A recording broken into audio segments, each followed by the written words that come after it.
She's gone. I sit here, in this empty living room, and ask myself over and over, how did it come to this? How did I not see her drifting away, the coldness growing in her eyes, the way her smile vanished whenever I walked into the room? I thought we'd be together forever. I thought what we had was unbreakable.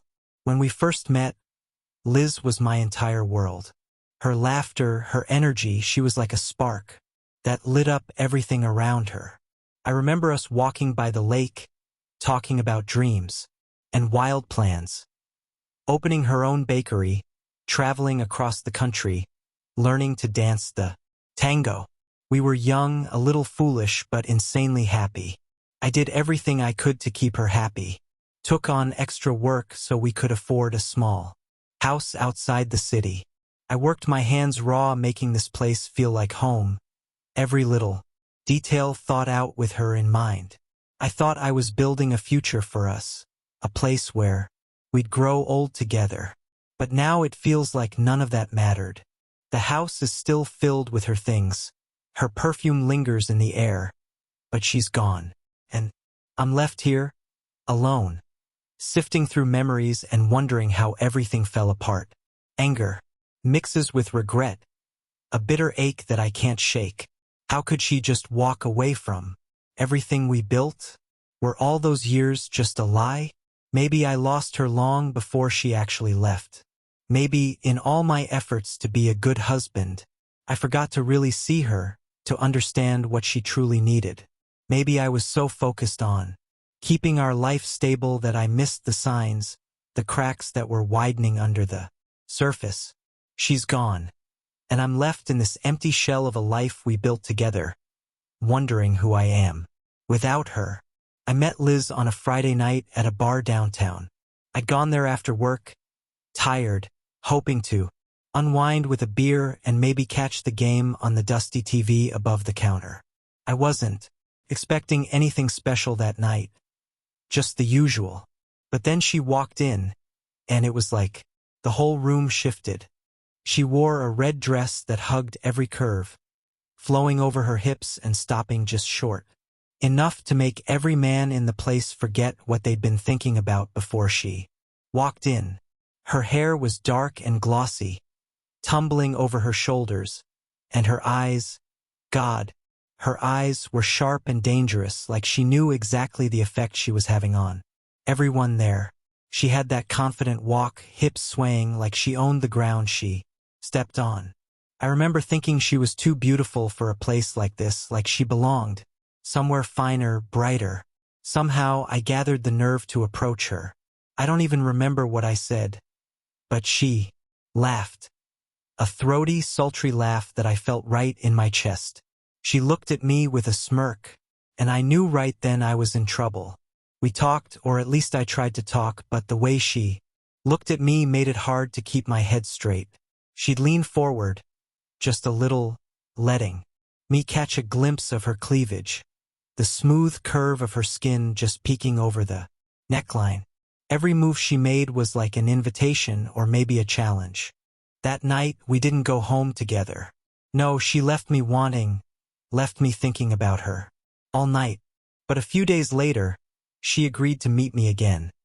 This time, somewhere quieter. We met by the lake at dusk.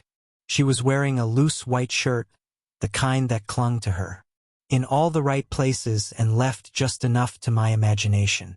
Her legs were bare, long, and tanned, her feet slipping out of her sandals as we walked along the shore. The sky was turning dark, stars starting to peek out, the water still and quiet except for the sound of our footsteps. I don't remember what we talked about that night. I just remember watching her, the way she moved, how she looked at me with that same smirk, like she knew exactly what was going to happen and was daring me to make the first move. And when I did, when I reached for her, pulling her close, feeling the warmth of her body against mine, she didn't hesitate. We kissed, and everything else faded away. Her skin was warm, soft under my hands as they slid down her back, over the curve of her waist. She pressed herself against me, her breath quickening as our mouths met again and again, deeper each time until we couldn't hold back anymore. We sank down onto the grass by the lake, the cool earth beneath us, and the night sky above, her body moving beneath mine, wrapping around me, drawing me in. Making love to Liz that night was like nothing I'd ever felt before. She was wild, free, like a fire that couldn't be tamed. Every touch, every moan, every soft gasp felt like it was pulling me deeper, like I was getting lost in her. When it was over, we lay there tangled together, catching our breath, the stars shining down on us. I held her close, feeling like I just discovered something rare, something I never wanted to let go. That was the beginning. That was when I thought I'd found everything I'd been looking for. After that night by the lake, I couldn't get Liz out of my head. Every part of her was burned into my memory. The feel of her skin, the way she laughed, the look in her eyes when she let herself be vulnerable just for a moment. I'd never met anyone like her, and from then on, I didn't want anyone else. We started seeing each other almost every day. She had this magnetic energy, like she was always just a little out of reach, even when she was right next to me. She'd show up late, sometimes just to keep me waiting, letting me feel that rush of excitement when she finally walked in. Every moment with her felt like a new thrill, a game of tension and release. She knew how to drive me crazy, how to touch me just right, how to pull away and keep me wanting more. One evening, we went out dancing. She wore a slinky black dress that hugged her like a second skin, her hair loose, her lips painted a deep red. She was pure temptation, every movement designed to keep my eyes on her. We were in a crowded bar, the lights low and music loud, but when she looked at me, everything else faded away. I pulled her close on the dance floor, my hands on her waist, feeling her body press against mine in time with the music. We didn't even make it to my car before things got heated. In the dark alley behind the bar, hidden from view, she kissed me with a hunger that sent a jolt straight through me. Her hands tangled in my hair, her body pressed tight against mine, her breath hot against my neck as she whispered things that made my pulse race. She was bold, unrestrained, everything I'd never dared to imagine I could have. Eventually, our wild nights turned into quiet mornings. Liz started staying over and I'd wake up to find her asleep beside me.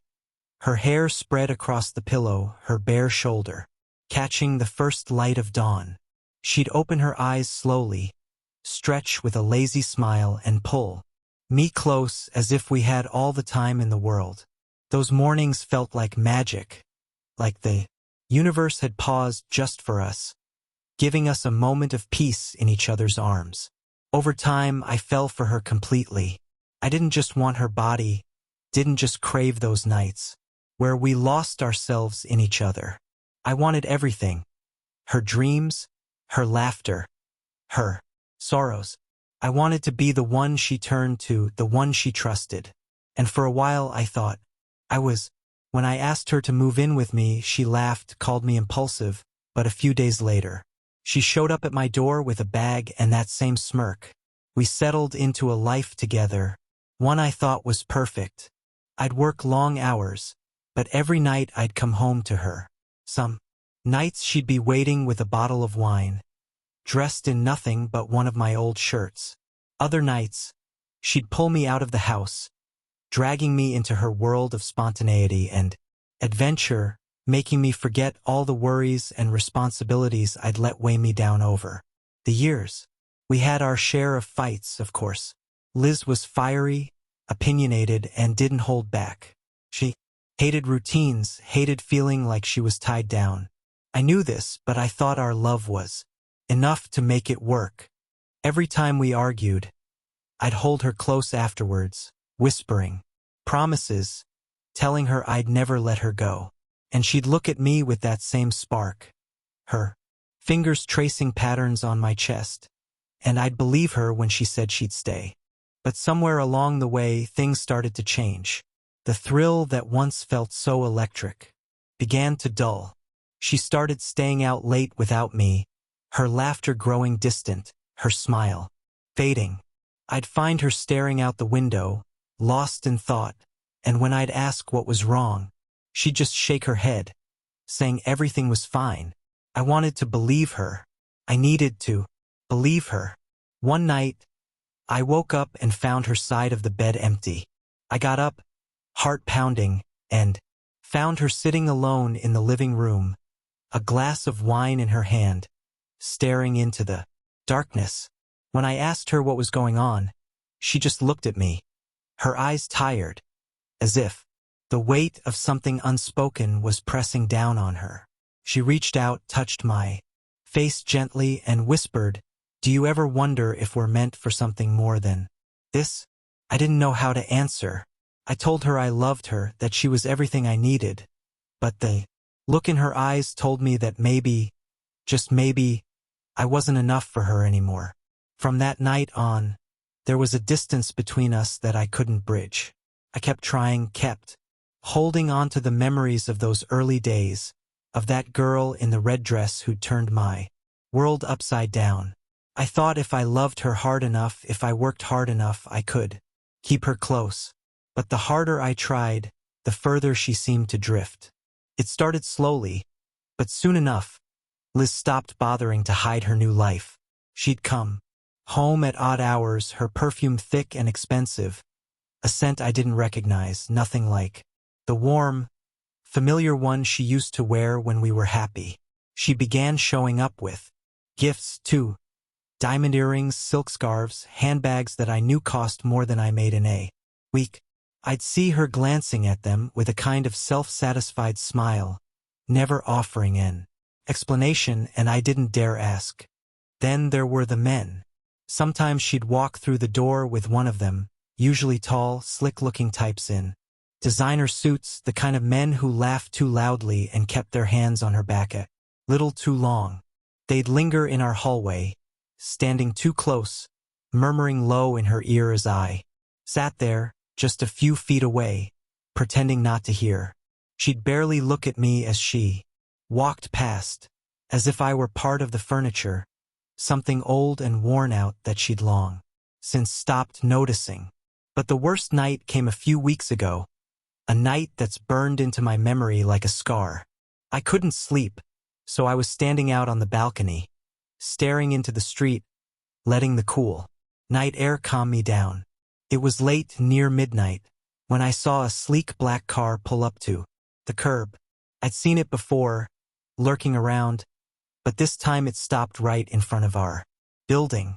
The driver's side door opened, and out stepped a young man, maybe a decade younger than me, dressed in a sharp suit, every detail polished to perfection. He had that casual arrogance, the look of someone who'd never known a day of real work in his life. He walked around to the other side, opened the door, and out came Liz, laughing softly, her hand still resting on his shoulder as she climbed out. They stood there for a moment, right there in plain view, like they didn't care who was watching. I felt a sick knot forming in my stomach as I watched him lean in, his hand sliding over her waist, pulling her close. She didn't push him away. She just smiled, that same flirtatious smile I'd once thought was meant for me alone. They whispered something I couldn't hear, and then he tilted her chin up, pressing his mouth to hers. My fists clenched against the railing, my nails digging into my palms, but I couldn't look away. She leaned into him, letting the kiss linger, her fingers tracing his lapel like she'd done 1,000 times with me once upon a time. When he finally pulled back, he murmured something, his lips grazing her ear, and she laughed, low, throaty, that laugh I'd loved so much. She took a step back, and he followed her, pressing her against the wall next to our front door, his hands roaming over her hips, down her thighs. She didn't stop him. Hell, she looked like she was enjoying it. They stayed like that for what felt like an eternity, and I just stood there, frozen, watching my wife My Liz. Letting another man touch her like that, just a few feet from our front door. Finally, she pulled away, adjusting her dress and giving him one last smile. He said something that made her laugh again, and then he got back in his car, driving off without a second glance. Liz stood there, watching the taillights fade into the distance before finally heading inside. Heard the front door click shut. I stayed on the balcony, numb, replaying what I'd just seen, each moment cutting deeper than the last. She didn't even bother to look up to see if I was there. Didn't care if I saw. John paced the small living room, fists clenched, trying to keep his voice steady. Liz stood across from him, arms crossed, her face set in an expression he couldn't quite read, somewhere between anger and indifference. They'd been at it for an hour, accusations and defenses thrown back and forth, each word slicing deeper. Finally, he couldn't hold it back any longer. Liz, I saw you last night. I saw you with him, right outside our door. How could you? His voice broke, and he looked away, swallowing the hurt. She rolled her eyes, exhaling sharply. And what did you expect, John? Look at our life. Look at this place. You work like a mule, and for what? So we can scrape by month after month, barely making ends meet. She gestured around the cramped apartment, her voice dripping with disgust. I deserve more than this. I deserve a real life, a good life, not this miserable existence. He felt his chest tighten, a mixture of anger and desperation rising up. And you think running around with other men is the answer? Liz, you don't think I want to give you more? You don't think I want a better life for us? He stepped closer, his voice trembling. You think this is what I wanted? Liz shook her head, her expression hardening. You keep saying that, John. But words don't pay the bills.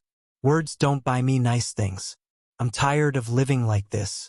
I'm tired of feeling like I'm trapped in a life that's going nowhere. He looked at her, feeling something inside him break. I'll change it, Liz. I'll work more, take on another job. I don't care what it takes. I'll make things better for us. Just stop. Stop with them. His voice was almost pleading. Please, I don't want to lose you. She gave him a long, searching look, her face softening just a little. Fine, she muttered, almost reluctantly. But don't make promises you can't keep, John. I'm done waiting for something that'll never happen. That night, they went to bed in tense silence, each lying on opposite sides, staring at the ceiling. John's mind raced with thoughts of how he could change things, how he could somehow pull their life out of the pit it had fallen into. Liz's words echoed in his mind, words that cut him deep but, in a twisted way, pushed him to prove her wrong. The very next day, Liz took a test and confirmed her suspicion. She was pregnant. She stared at the result, stunned, her heart beating wildly. She hadn't expected this, hadn't planned for it. A strange mixture of emotions surged through her, but she couldn't deny the hint of excitement, the hope that maybe, just maybe, this was a new beginning. When she told John, he froze, staring at her with a mixture of disbelief and something darker. Are you sure? He asked, his voice barely above a whisper. Yes, John, I'm sure. Her tone was defensive, almost daring him to say something.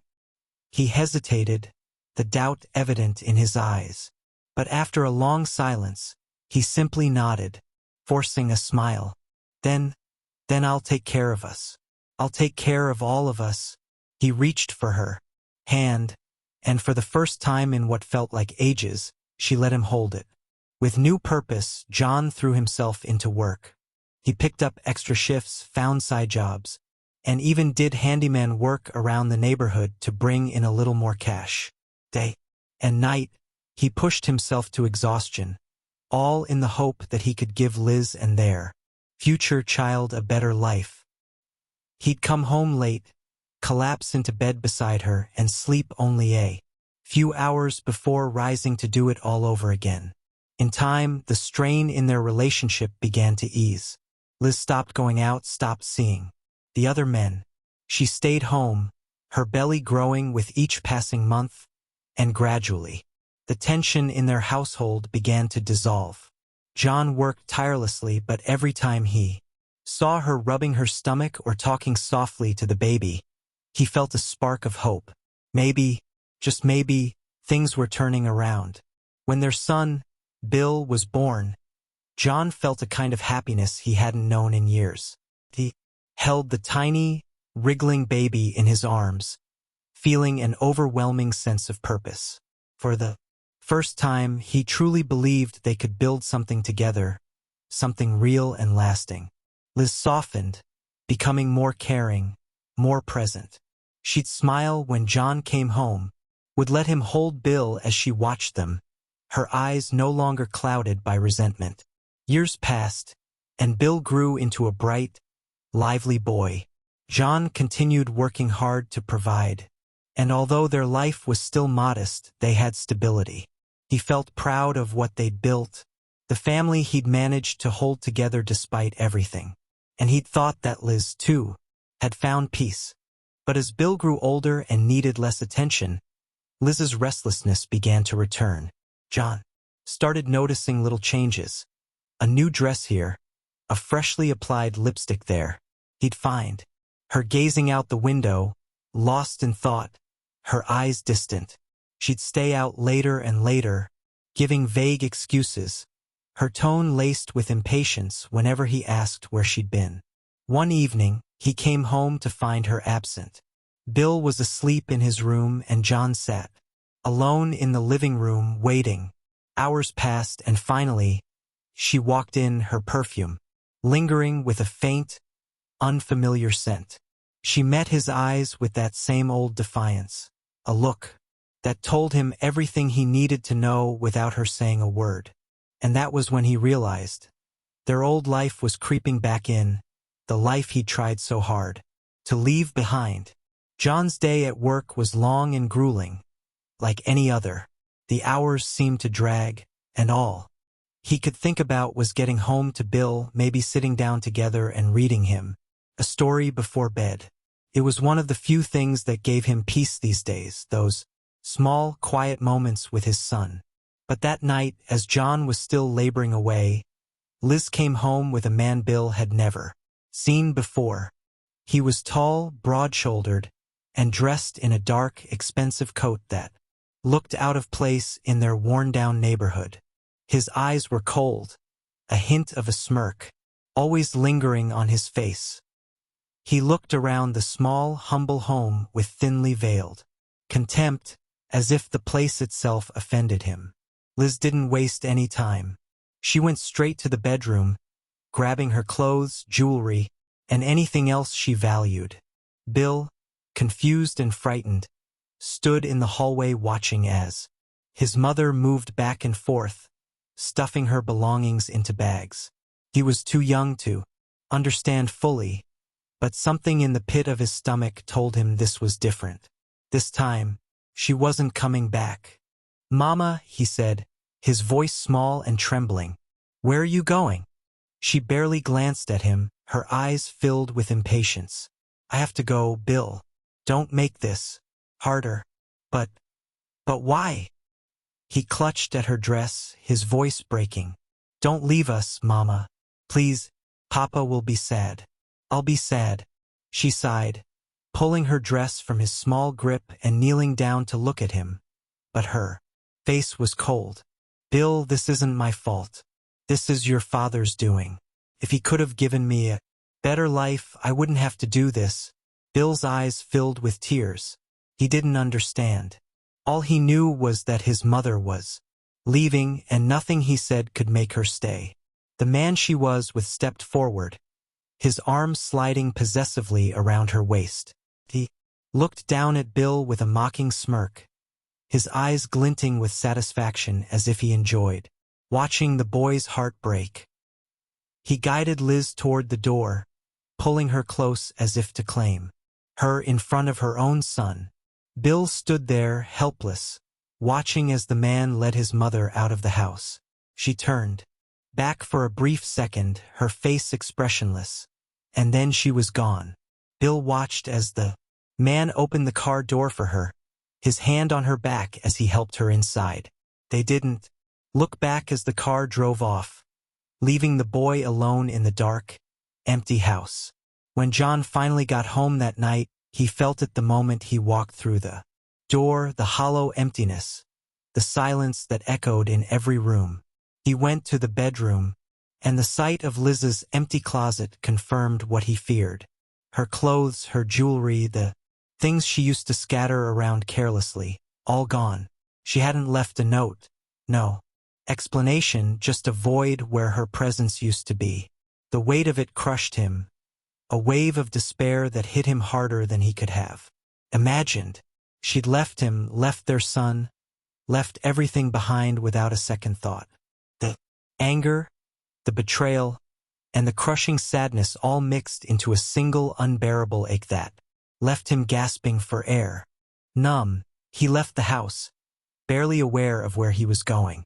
He wandered the streets, eventually finding himself in the dingy corner bar where he'd gone so many times before.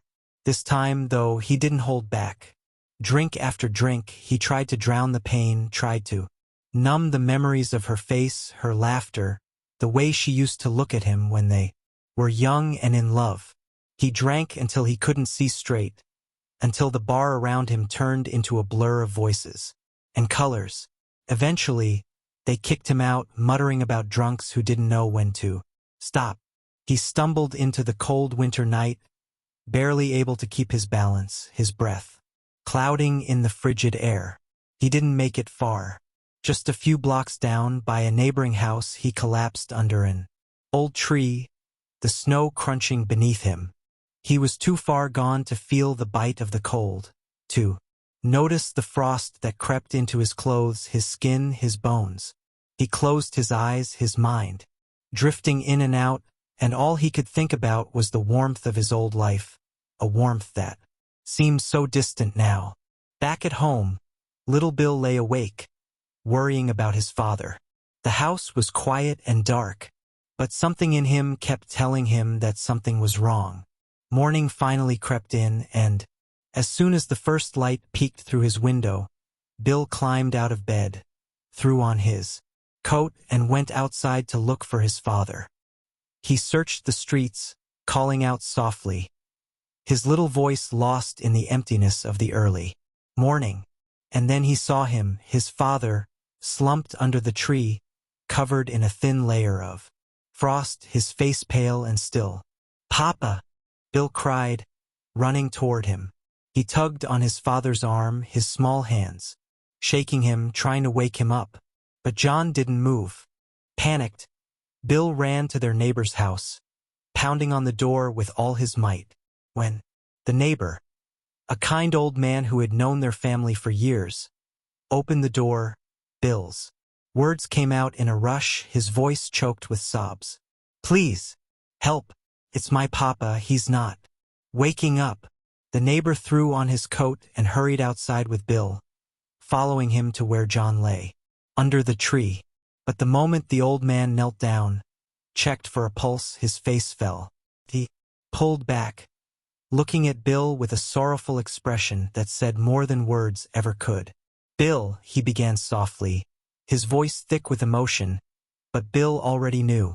Even at his young age, he could see it in the way his father lay so still, in the frozen silence that surrounded him. And just like that, in the quiet of a winter morning, Bill's world shattered, leaving him alone in a life that had been stripped of warmth and love. After his father's death, young Bill was taken in by their kind neighbor, who did his best to raise the boy, trying to give him a sense of stability in a life that had been ripped apart. For 5 long years, Bill lived with the neighbor, clinging to old memories and a lingering sadness that never fully faded. But with each passing year, he grew a little colder, a little more determined. He vowed to rise above his painful childhood, to build a life his father would be proud of. At 18, Bill left for the city to study, setting out on his own with no family support and no connections. All he had was an unbreakable resolve and a hunger to prove himself. He worked hard, pushing himself through every challenge. Over the years, he transformed into a skilled businessman, his dedication and ambition leading him to success. 10 years after leaving his hometown, Bill had become the owner of his own company, a wealthy, accomplished man who had created a life entirely on his own terms.